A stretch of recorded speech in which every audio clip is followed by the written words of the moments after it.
Yun na, kamusta? Okay, so sabay na natin to. Well, unboxin natin yung isa. At kailangan na natin to unbox kasi medyo tumatagal-tagal na to. At, feel ko unboxin natin. Yung testing, may nantay pa kasi ako. So, sasabay ko na lang yun para comparison na rin. So, unboxin natin. VXC. Before ko to bilhin, nakita ko to dapat originally na bibiling ko kay Bekbek kasi may pink na ganito. Pero, saan na yun? Ayan, yan. Ito. So, meron kasing isang ganito na VXC na meron siyang receiver, na 4K receiver. Hindi ko sure kung magiging effective yun.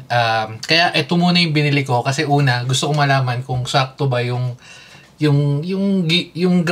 grip or yung kung sakto ba sa kamay pag naglalaro. Kasi currently, ang ginagamit ko is yung M3 Mini ng Keychron na sobrang saktong-sakto sa pag naglalaro ko sa sabi.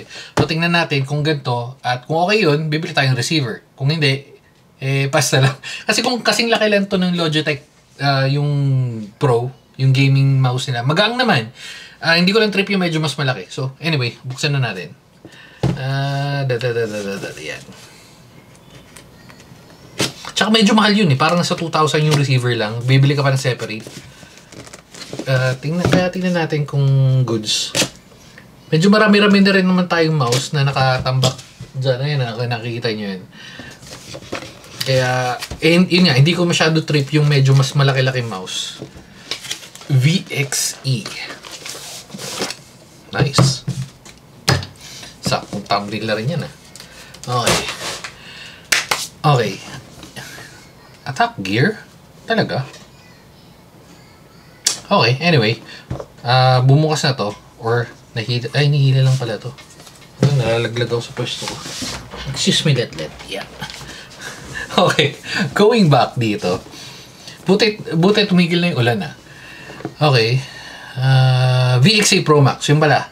Kasi meron yung VXC R1 lang. Ang difference nito is, alam ko, ayun nga, 500 mAh.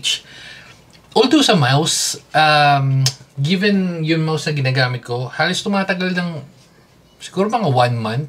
Hindi naman, mga 3, or hindi, parang ganun eh.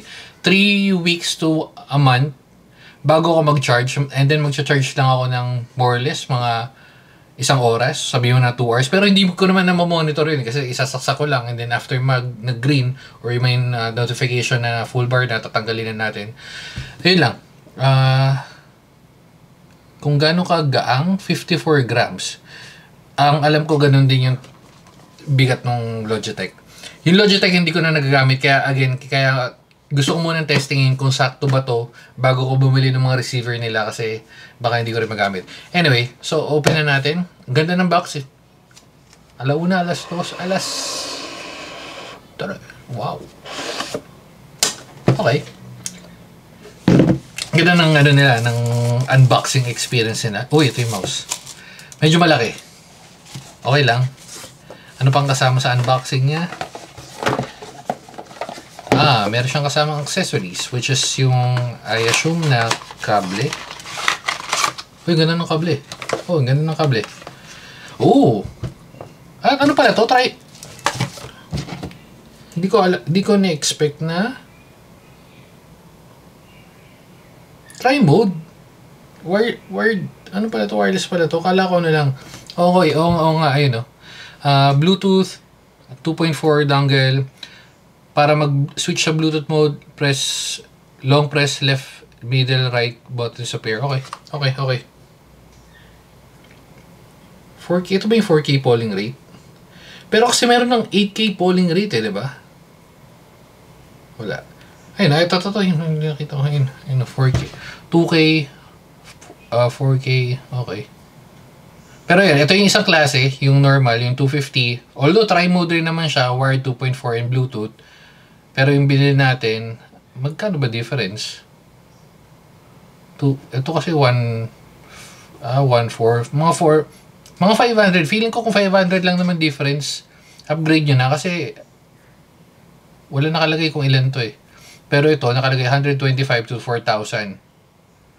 Although, hindi ko naman masyado ramdam unless siguro sa FPS games. Anyway, so, ayan, meron kang kasamang USB-A to USB-C na kable. Ganun ito. So, pwede kong gamitin yan. Meron siyang converter na rin. USB-C. Ayan o. USB-C. Minayak. Naiyak yung mga anak ni Mona. USB-C, USB-A na female. Okay, ito yung dongle na ilalagay mo sa PC or sa laptop. So, ganyan yung mangyayari niyang setup. Okay. Ano pa to? Manual. Wala naman yan. Sinabi na naman kung paano mag-switch, diba? Press and hold yung left. And ito, maganda to. Wait. Warranty. Okay, so may warranty. Sabihin na natin yan. Ito, feeling ko hindi ko na magagamit ito ever. Okay. So, meron siyang pang grip. Goods ba yan? Ito maganda. Makapit. Although sa gilid lang naman to. Pati to. Siguro lagay ko.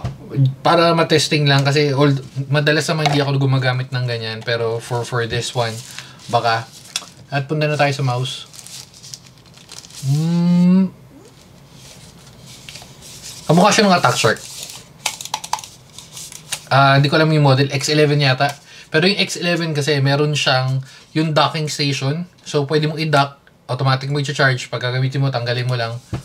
Okay. So, malamang dito mo lalagay yun. On, off. Yung dongle. Which is yung dongle na doon na naman kasama. Okay. Ang madaling tanggalin. Quality wise, okay lang. Pero trip ko yung pagkamat niya. Ito. Ganda oh. Hindi siya glossy feels, okay lang matte. Click, okay rin. Scroll. Etong scroll hindi masyado. If i-base ko sa Logitech na MX Master at saka yung sa Mini 3. Kasi ito kadalasan ganito yung vibes ng gaming mouse. Pero okay lang. Tapos left, yung forward and back button. Ito okay lang. Hindi siya ganun ka-premium pero above average na siya. Ito. Okay to.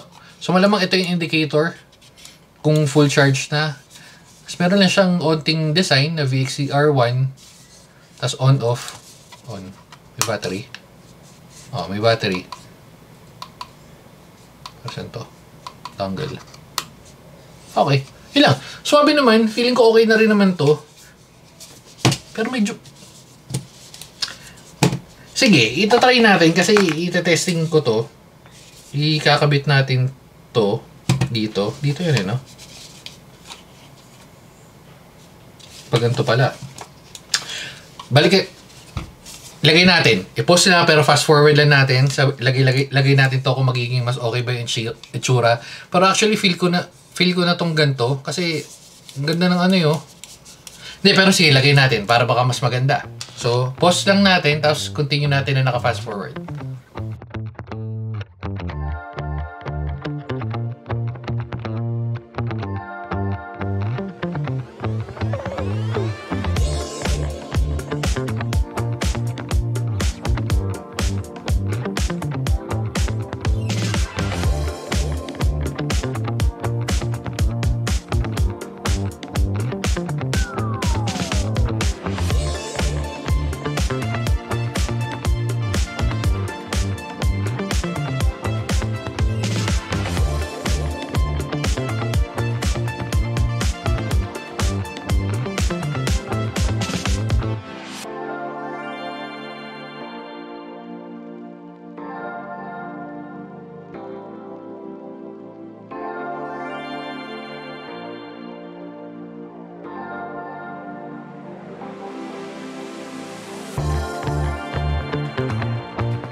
Okay.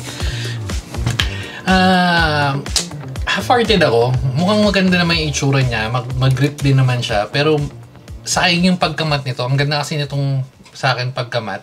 Ito hindi perfect yata yung pagkakalagay ko. Feeling ko lang. Hindi ko na to nilagay kasi para dito, para lang mas feel ko. Pero yan, ayun yung itsura niya, magiging vibes niya. Makapit, yes. Try ko, siguro tatry ko ng mga ilang araw. Medyo malaki kasi to para sa testingan ko. Pero maganda kasi yung kapit kaya nilagay ko na rin. Anyway, update ko na lang kayo sa comment section kung very goods ba to. Kung hindi man, malalaman nyo rin. At dahil dyan, dito na natin natapusin. Bye-bye na guys. And, babu.